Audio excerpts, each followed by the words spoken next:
Hello everyone, welcome to Payments Bytes video series. In this series, I intend to do short videos on various aspects on payments and payment cards. The first topic I chose is credit card new applications. In this particular video, I intend to cover what are the typical details that are captured during a credit card application. Once an application is received by the bank, what happens in the bank's backend systems, and what are the general interfaces and the third-party products that the banks use in application processing. Application channels means the sources through which one can apply a credit card. Credit card applications can be made physically through an agent or by visiting a bank branch or through internet channels. Internet channels is the most used in the recent past.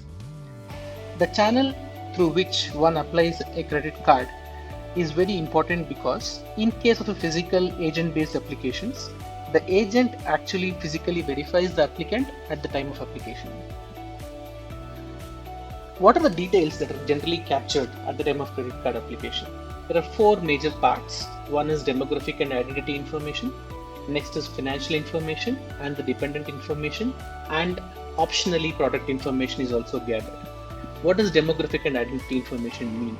It means details like applicant's full name, present and permanent address, mobile number, telephone number, employment details, etc. Financial information entails the applicant's employment type. Is the applicant a salaried or a self-employed person? The assets and liabilities information, etc. are collected. Applicant's dependent information is also collected, which means the number of members in the family, are there any dependents for the applicant, etc. are collected. Optionally, product information for which the applicant is applying for a credit card is also gathered. Sometimes the expected credit limit is also gathered. Generally, each bank have their own application capture and application processing platforms. There are few off-the-shelf products available in the market, or otherwise the banks have their own custom-made solutions for the same. Let's look at all the backend steps that get triggered once an application is submitted. The first step is when the bank receives the application and associated documentation. The bank first stores the application in the database and any associated documentation in their document management system. The next step is called edit checks. In this step, the completeness of the application is checked for, and also basic validations of the application details is performed. If any of the details are incomplete or invalid, then the application would be rejected. The next step is called cross checks, where the bank checks if the applicant has any existing affiliation with them. For example, if the applicant has any existing savings account with them, if so, the general average balance that the customer has maintained, or if the customer has already an existing loan with them, if so, the repayment histories, etc. The next step is the first major step called as initial scoring, where the bank scores the application based on the rules set by the risk departments. The score is based on demographic, financial information, and any existing affiliations with the bank. There are rule engines that are available in the market for scoring, such as Experience NBSM or PowerCurve. If the application passes through the initial scoring, then fraud checks are performed on the applicant based on the ID and the demographic details that have been provided. Also, the identity proof that the applicant has submitted are validated manually or via any electronic verification services.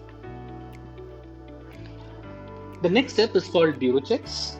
Every country have their own credit bureau, which acts as a central repository and does credit score checks.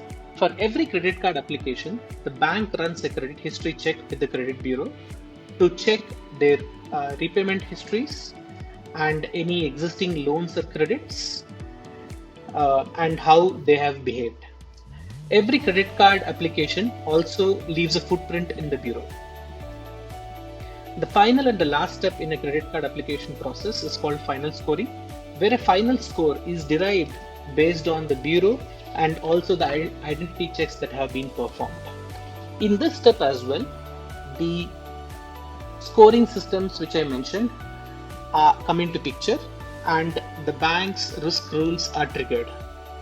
There are three possible outcomes. First one is called as approval, where the application could be approved, and next could be a decline, where the applicant can be declined, and finally there is an option called as referral, in which case the bank wants to understand the applicant's identification or financial information better. In some scenarios where the bank were not able to verify the details properly. In case of an approval, there are two possible outcomes called as upsell or downsell. In case of an upsell, the bank believes that the applicant can get a higher credit limit, so the bank offers a higher credit limit than what customer has requested. On the contrary, if the customer is only eligible for a lesser credit limit, then a lower credit limit is offered to the customer. This is called as a downsell.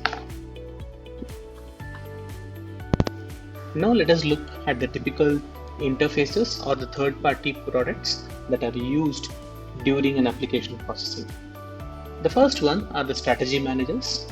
These are typically rule engines used by the risk and the marketing departments to score the application based on the information provided by the applicant at the time of application or provided by the bureau or by any ID validation services. The next interface are the bureau interfaces. These are national credit bureaus which provide information on the customers' loans and their repayment history, and also a credit score or the various applications that the customer has made earlier. The next one are the ID validation services. These are electronic automated ID validation services offered by the governmental or private agencies.